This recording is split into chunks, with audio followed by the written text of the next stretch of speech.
A little more of Wild Mind, Wild Earth. Mm-hmm. Extinction Age. Homo sapiens, okay. Creativity, generated of ideas, and expanded our range. Adapted to new environments all across the globe, many of which required an entirely new set of survival skills. And we invented the whole new ways of existing from excavation to Paleolithic hunting and gathering. Then, on to Neolithic farming and modern industrial capitalism urban existence.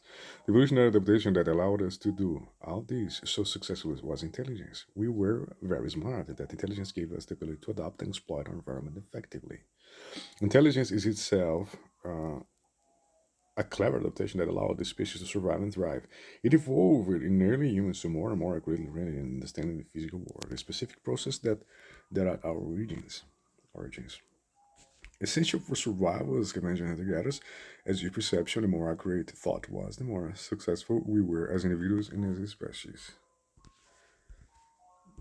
And so, rather than a kind of transcendental realm looking out on the world, thought is a structure that word itself imprinted into our ancestors.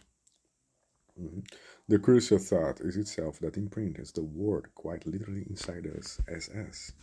As the more accurately those ancestors could not just know things, but also analyze their implications and imagine futures, the more successful they would be. Hence, our analytical and imaginative capacities are also the word imprinted with perfect accuracy inside us.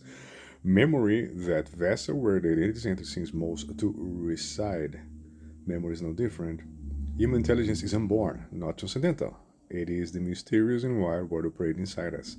Indeed, this goes so deep that we cannot really think it, for it is the very structure of thought. Reality takes the shape intelligence takes, because it dictates that what works. And that intelligence allowed us to spread across the globe and eventually dominate the ecological system in an entirely unprecedented way.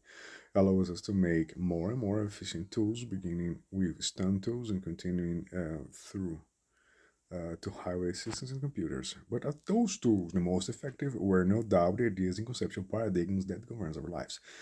And they too are simply revolutionary adaptations that dramatically increase our success as a species. Again, rather than existing in some transcendental sphere, as White unsuspectingly assumes ideas grows out of biology. They serve biology.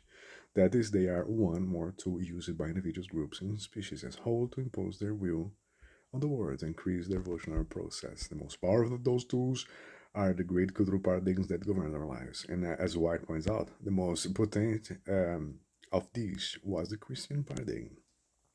In addition to mythologizing an instrumental and spiritual revelation to earth, it tells male Christians that they are a chosen people carrying out God that design, that God is protecting and advancing their interests, and all that could only foster profound optimism and assurance and ruthlessness, which in turn engenders increased success. But it in Taoist Chan framework seen to be accurate descriptions of reality more advantageous for the ecosystem as a whole, while the Western framework is clearly inaccurate and destructive. Nevertheless, the Greek Christian framework became dominant simply because it is a more powerful tool for human evolutionary success. Mhm. If ideas and ideologies don't compete successfully in the evolution framework, they are superseded by more effective ideas. The mythologies of kinship with our life were effective in hunter-gatherer societies, preserving into health and balanced ecosystems that such societies needed to thrive over the long term, and they survived until its chain refinements that operate in a cultural context very much like our own. But in the end, neither was able to compete with ideologies that put human above outside existence. Okay, just another part that's very interesting. I want to stop right now. Of Wild Earth, Wild Mind. Kingship with our life were affecting hunter-gatherer societies, preserving the health and balanced existence that such societies need to thrive over the long term and the survival Taoist Chin. Environment Taoist Chan that operate in cultural contest. Wild Mind, Wild Earth.